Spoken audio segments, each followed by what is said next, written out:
respected teachers and my dear friends, all of you, good evening. Okay, చిన్న change.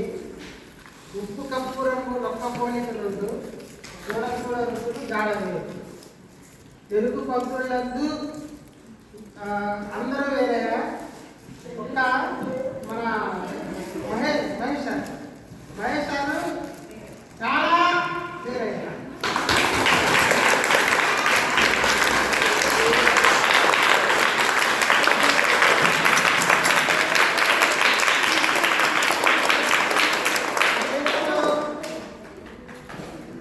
దాదాపు 8 కోట్ల మంది భారతీయులు తెలుగు భాష మాట్లాడతారు, మాతృభాషగా కలిగి ఉన్నారు. తెలుగు అనేది ఒక ద్రావిడ భాష. దేశంలో ప్రధానంగా ఆర్య భాషలు, ద్రావిడ భాషలు, ఇంకా మంగళాయ భాషలు, ఇట్లాగా రకరకాలైన భాషా సముదాయాలు ఉన్నాయి. ఆ సముదాయాల్లో ఆర్య భాషలు అంటే సంస్కృతం, హిందీ, బెంగాలీ, అలాగే మరాఠీ, ఇటువంటి అన్నింటినీ కలిపి ఆర్య భాషలు అంటారు. తెలుగు భాష, తమిళ భాష, కన్నడ భాష, మలయాళ భాష, తుళు భాష, ఇవన్నీ కూడా ద్రావిడ భాషలు అంటారు. ఈ ద్రావిడ భాషలన్నింటిలో అత్యంత ప్రాచీనమైన భాష తమిళ భాష, అత్యంత ప్రాచుర్యమైన భాష తెలుగు భాష.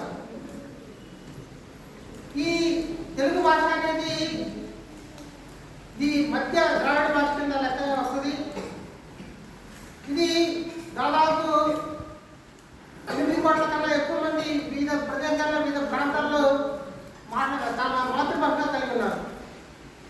ఆంధ్రప్రదేశ్, తెలంగాణ, ఇంకా ఒరిస్సా, ఇంకా చాలా రాష్ట్రాల్లో అంటే తమిళనాడు, కర్ణాటక, మహారాష్ట్ర ఇటువంటి ప్రాంతాల్లో కూడా చాలా మంది తెలుగు భాషని తమ మాతృభాషగా కలిగి ఉన్నారు. చాలా ప్రాంతాల్లో మన తెలుగు భాష మాతృభాషగా కలిగిన ప్రాంతాలు ఉండేవి ఒకప్పుడు. ఎప్పుడైతే భాషా ప్రయుక్త రాష్ట్రాలు ఏర్పడ్డాయో అప్పుడు మన ప్రాంతాలు, కొన్ని ప్రాంతాలు వేరే రాష్ట్రాలకి వెళ్ళిపోయాయి. సపోజ్ ఈ యొక్క ఒరిస్సాలో గంజాం, అలాగే కొన్ని బర్హాపూర్ ఇటువంటి ప్రాంతాలు తెలుగు భాష మాట్లాడే ప్రాంతాలు పోయి. కర్ణాటకలో కోలార్, బళ్ళారి, ఇంకా చాలా ప్రాంతాలు తెలుగు భాష మాట్లాడే ప్రాంతాలు కర్ణాటక వెళ్ళిపోయినాయి. ఇంకా తమిళనాడులో కొన్ని ప్రాంతాలు అంటే కృష్ణగిరి ఇటువంటి ప్రాంతాలన్నీ కూడా యొక్క ఓసూరు ఇవన్నీ కూడా తమిళనాడుకి వెళ్ళిపోయినాయి. మహారాష్ట్రలో కూడా చాలా ప్రాంతాలు తెలుగు భాష మాట్లాడే ప్రాంతాలు ఉన్నాయి. మన దేశంలోనే కాకుండా ఇతర దేశాల్లో కూడా తెలుగు భాష మాట్లాడే వాళ్ళు చాలా మంది ఉన్నారు. అమెరికా ఇటువంటి ప్రాంతాల్లో, చాలా ప్రాంతాల్లో మన దేశంలో ఎప్పుడైతే ఎవరికైతే చదువుకోవడం ఎక్కువ స్టార్ట్ చేశారో వాళ్ళు ఇతర దేశాల్లో వెళ్ళి తమ యొక్క ప్రతిభని నిరూపించుకుంటూ ప్రపంచంలోని అనేక దేశాల్లో ఈ యొక్క వృత్తిని, రకరకాలైన వృత్తులు నిర్వహిస్తున్నారు. ప్రపంచంలో అందుకనే తెలుగు సినిమా అనేది ప్రపంచంలో అనేక ప్రాంతాల్లో చాలామంది చూస్తున్నారు.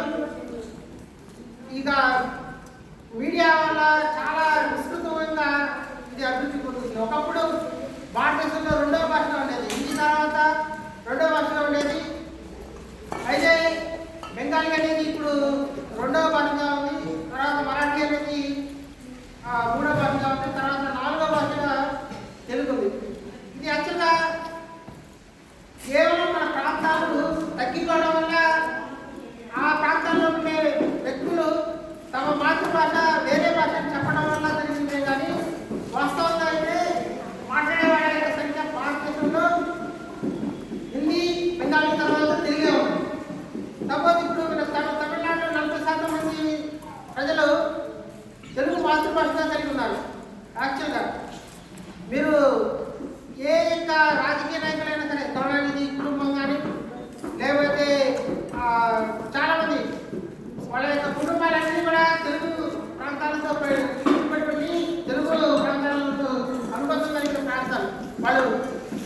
అయితే అక్కడ పోయిన తర్వాత వాళ్ళు తమ మాతృభాష తెలుగు కాదు వేరే భాష అని చెప్పుకున్నారు. అందువల్ల మన యొక్క మాతృభాష యొక్క సంఖ్య తగ్గింది. కానీ వాస్తవంగా మన దేశంలో ఎక్కువ మంది మాట్లాడే భాషల్లో తెలుగు అనేది ఖచ్చితంగా రెండో ప్రశ్ననే ఉండదు. మన యొక్క భాష అనేది వన్ ఆఫ్ ద ప్రాచీన అంటే ప్రపంచంలో అత్యంత ప్రాచీన భాషల్లో మన ప్రాంతం యొక్క భాష కూడా ప్రాచీన భాష. అంటే సంస్కృతం, తమిళం, అలాగే తెలుగు, ఇంకా ఇప్పుడు ప్రజెంట్ ఈ రాజకీయాల వల్ల అనేక భాషలను కూడా ప్రాచీన భాషలో గుర్తించారు. ఇంకా ఇప్పుడు ప్రజెంట్ ఒరియా, తర్వాత కన్నడ, మలయాళం అన్నింటినీ కూడా ప్రాచీన భాషలో గుర్తించారు. ఇటువంటి భాషలో మనం కొట్టడం, మన యొక్క సంస్కృతిని వ్యాఖ్యం చేయడం, ఇంకా మన యొక్క సంస్కృతిలో మన భాషలో చాలా రకాలైన విషయాలు ఉంటాయి. అంటే కథలు, కథానికలు, పద్యాలు, పద్యనాటికలు, నాటకాలు, నాటికలు, ఇట్లా రకరకాలైన భాషా ప్రయోగాలు ఉంటాయి. ఈ యొక్క భాషా ప్రయోగాల్లో ఒక ప్రయోగం పద్యం. ఈ పద్యాన్ని అత్యంత మధురంగా మన పిల్లలు చాలా బాగా చెప్పారు. ఇంత బాగా చెప్తారని నేను ఎప్పుడు ఊహించలేదు. దీనికి చాలా వరకు క్రెడిట్ మన యొక్క మహేష్ సార్ అని చెప్పాలి.